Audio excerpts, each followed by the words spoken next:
Equality and Inclusion Award. For this award, judges were looking for evidence of engaging hard-to-reach groups and actively involving patients and carers. Evidence of promoting and enabling access to services for people with protected characteristics, and evidence of ensuring that when they're at work, those around them feel able to be themselves. So in alphabetical order, the finalists are Jackie Tyson.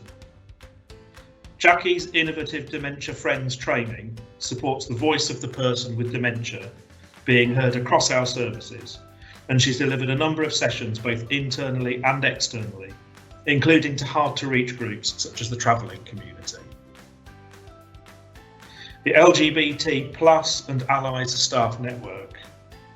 The value of the network can't be overstated, and its work continues to grow and flourish to give LGBT plus staff the confidence that the Trust is a safe place for them to always be themselves. Penny Andrews. Whether it's young people or Trust staff and colleagues, Penny never stops giving to the people she works with. Everything she does is equality-based, and recently she supported a young person who identified as transgender, making sure that they felt heard and safe at home, whilst getting the right people to offer the support they required.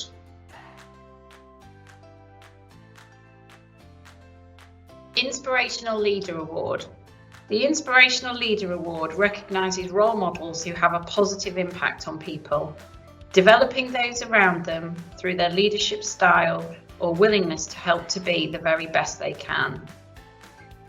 In alphabetical order, the finalists are Alice Coxon. Alice is known for championing inclusivity and is always asking colleagues for their ideas and suggestions.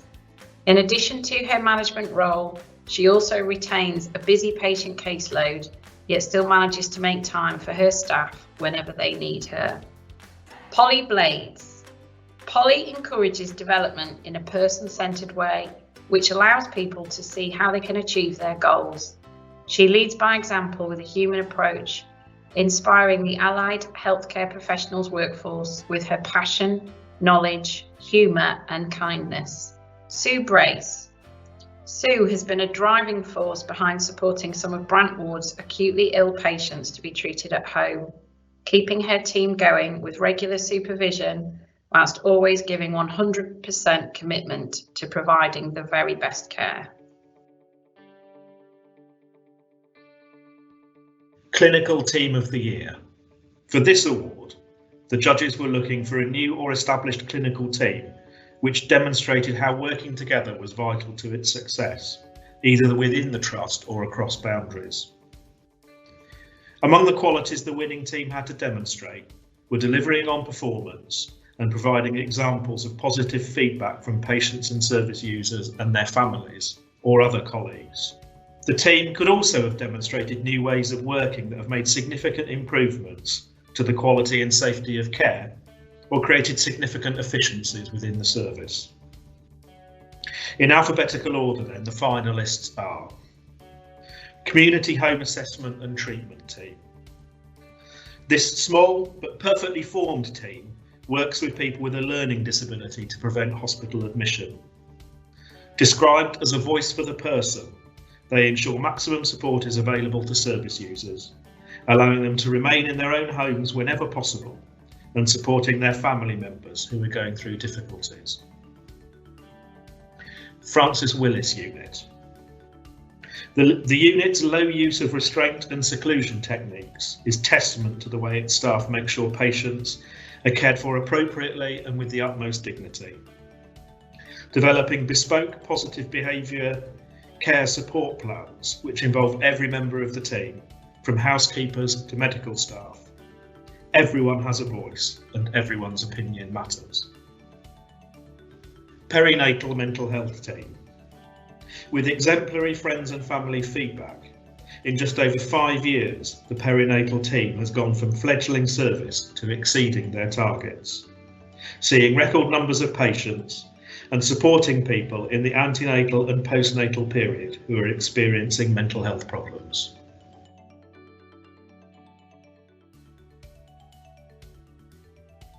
Clinical Unsung Hero Award.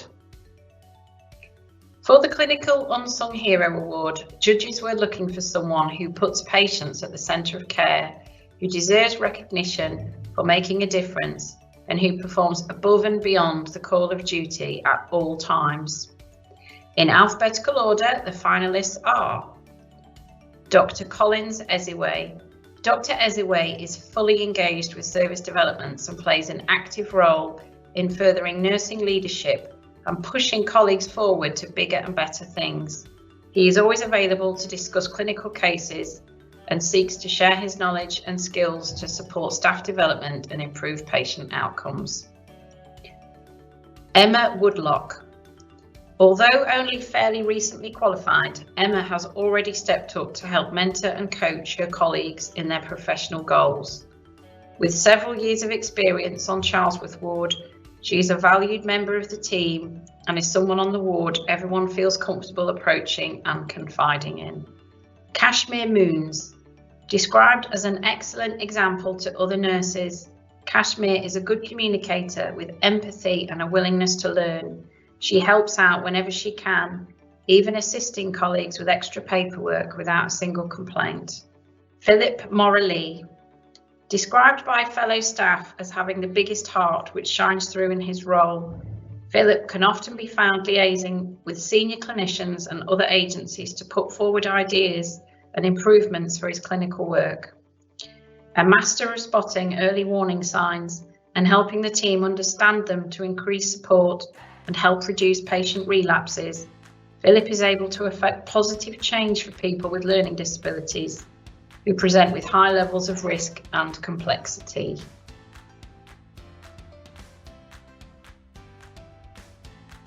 Making a Difference Award. For this award, the judges were looking for a team or individual who can demonstrate an improvement or an innovation which has made a positive difference to patients or to staff. Or someone who goes above and beyond, putting patients first and showcasing best practice.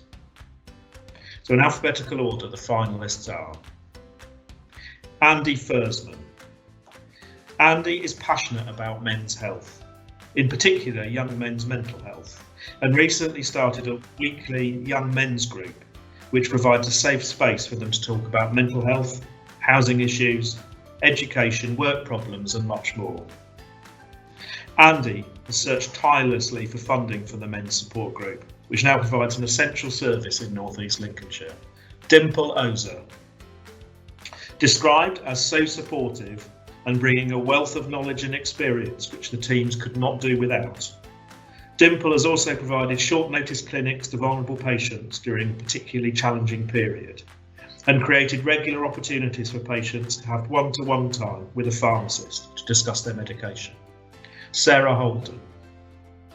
Sarah always has patients' best interests at heart and will often go above and beyond to ensure they are discharged with the best support in place. Part of Sarah's recent work has involved starting a Petticoat Lane project, sourcing spare clothes for homeless patients when they leave hospital. The Nonclinical Unsung Hero Award. This award is given to a member of staff who demonstrates continued dedication to delivering their local service to the best of their ability and going the extra mile in support of clinical services. In alphabetical order, the finalists are Jackie Harris. Described by one colleague as a ray of sunshine in Trust HQ and never without a smile on her face. Jackie is a great support to the medical director and all medical staff in general. She's a true LPFT advocate, always on hand to offer help and advice, bringing positivity and energy and reflecting our vision, values and behaviours in everything she does. Maria Timmis. Maria continually steps up to the mark and is an extremely flexible worker, offering to stay late, to do extra shifts, and to work wherever needed without so much as a grumble. She changes her shift pattern without needing to be asked to ensure patient care is of the highest standard. Vicky Baxter-Poole. Vicky joined the informatics team on the 1st of March 2020 and just 10 days later was working on her department's COVID-19 response. supporting the information governance team and responding to multiple issues and challenges in an organisation that was new to her. In addition to this, she picked up housekeeping shifts to support the wider trust and to get to know LPFT better. Non-Clinical Team of the Year. As with the Clinical Team of the Year award, the judges were looking at the same criteria for Non-Clinical Team of the Year, which was a team that puts patients at the centre of care, overcomes difficult circumstances to improve or continue to provide a high quality service, and going above and beyond for the benefit of colleagues and patients. In alphabetical order, the finalists are Legal Services and Mental Health Act Team. The team has transformed in recent months from a central service to a more distributed function, providing individual reports and support to each division via their management teams. Continued development and excellent teamwork ensures patients have their sections maintained in accordance with their rights and that hearings and tribunals are effectively serviced for the Trust. Peter Hodgkinson Centre Housekeeping Team. Proud members of the Trust, the Centre's housekeeping staff work brilliantly as a team, juggling various demands and making sure patients are happy, fed and being cared for in a clean environment. The team often take time out of their busy schedules to interact and sit with patients when they want to talk, all with a smile and a positive attitude. PMVA Team. Promoting positive culture and focusing on prevention, de-escalation and reflective practice in turn helps to minimise the use of restrictive interventions. The PMVA colleagues have been highly visible on inpatient wards over the past year, providing support and guidance to staff. The team continue to make a positive impact on the Trust, not least by being awarded the British Institute of Learning Difficulties certification. Staff Wellbeing Service.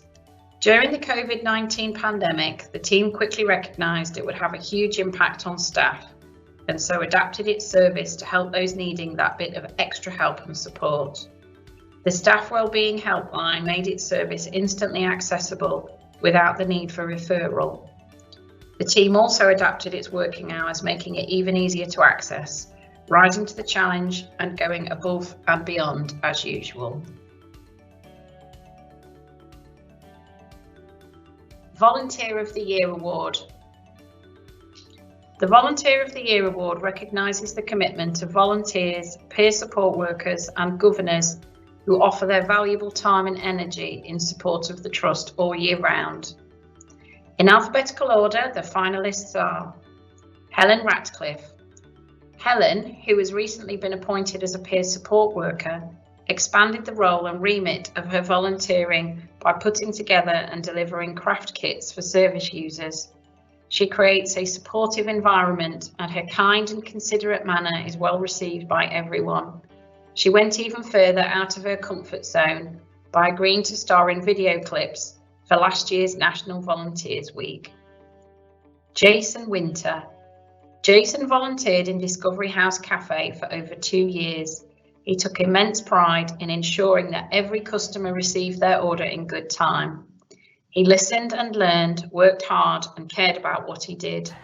Jason is a person who puts a lot of care and commitment into his volunteering, yet never asks for anything in return.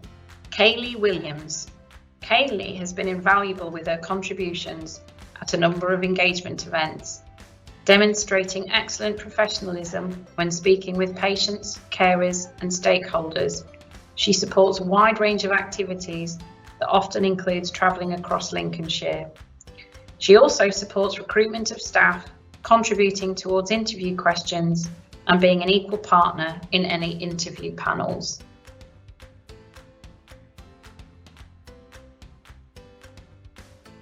People's Award.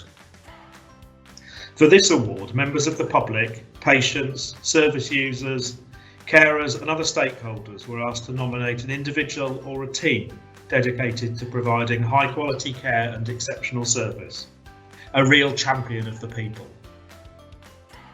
In alphabetical order, the finalists are Eating Disorder Service.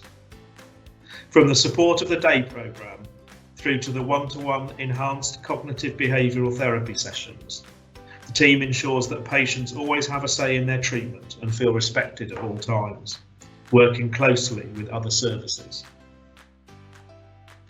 Keely Shaw and Kerry Evans, the clozapine clinic team.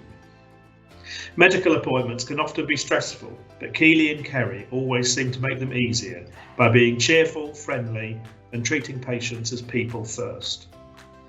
Both ladies were pivotal in the setting up and running of the clinics. Lindsay Woodman. Lindsay continually goes way beyond the expectations of her role, helping to set up a bespoke 10-week programme for chronic fatigue syndrome and ME patients and their often misunderstood condition. One patient described her as the NHS at its very best, giving them tools to totally change their life. Recovery College team. Considered an oasis of practical advice, which provides encouragement, information and hope. The Recovery College's strength lies in the way each of its team members complement each other with their teaching strategies. Adopting a wide variety of educational and learning techniques, there is something for everyone to engage with every student welcomed and their contribution valued. Zoe Keaton. With her patients' best interests at the heart of all she does, Zoe has recently been working on a project involving setting up a small shop to help promote their independence and build their skills to be able to transition back into the community. COVID-19 honours. In an unprecedented year for both LPFT and the wider NHS, staff in a variety of roles have shown compassion and diligence in equal measure to assist in the response to the global crisis of COVID-19. The COVID-19 honours recognises any staff or team across the Trust for their support and hard work during a truly pressurised time. For this award, judges were looking for an individual or team who have gone the extra mile to ensure the safety and well-being of our staff and patients, showing compassion to those around them during this time. They have truly demonstrated the Trust's ethos and lived the vision and values of LPFT. In alphabetical order, the finalists are Dr. Bethany DeWyers. During the COVID-19 restrictions, Beth took it upon herself to create an ongoing positivity bulletin for the team to boost morale and well-being. She has also continued to develop a staff choir on Microsoft Teams, as well as providing fun quiz games to help keep spirits up. Beth stepped into this vital well-being champion role on top of her usual duties as a psychologist, recognising that staff well-being was so important to maintain at a time when most of the team were unable to support each other in the office due to changing roles and service delivery. Caris Newby and Laura Clark, Healthy Minds Lincolnshire. Immediately after the pandemic hit, both Caris and Laura set about discussing how they could continue to provide support to the children and young people of Lincolnshire. What followed was hours of dedication to adapt workshops, write scripts, record and edit videos, and promote online resources. The way the duo had to change the way they worked in the face of adversity has received high praise, not only from the service users they care for, but from commissioners and other services too. Digital Health Team. Throughout the pandemic, the Digital Health Team worked tirelessly to ensure clinical systems were fully up to date and ready for the challenge. They also successfully rolled out Microsoft Teams to the Trust in practically no time at all. Q Health was also implemented to allow patients in the community continued access to their appointments. Jane Lord. Jane has been instrumental in arranging and organising swabbing, vaccinations and training throughout the pandemic. She continually encourages and supports Trust staff to achieve a high level of knowledge and skills around infection prevention and control. Effective IPC should be the cornerstone of everyday practice and applied consistently by everyone working within the care environment to keep us all safe. Kirsty Baxter. Kirsty helped develop craft packs for service users during the pandemic to help with mindfulness and reduce anxiety. She has also taken time to go shopping for some users and took the lead in developing a food bank at Holly Lodge for those who were most vulnerable. Thinking outside the box, Kirsty looked at service users' needs and requirements and developed imaginative ways to support them. Older Adult Home Treatment Team. Staff from the former Rochford team had only just taken over the home treatment team just as the pandemic began. Despite the challenges the pandemic brought, the team continued to meet the needs of the older population, visiting people in their own homes and delivering a high standard of care.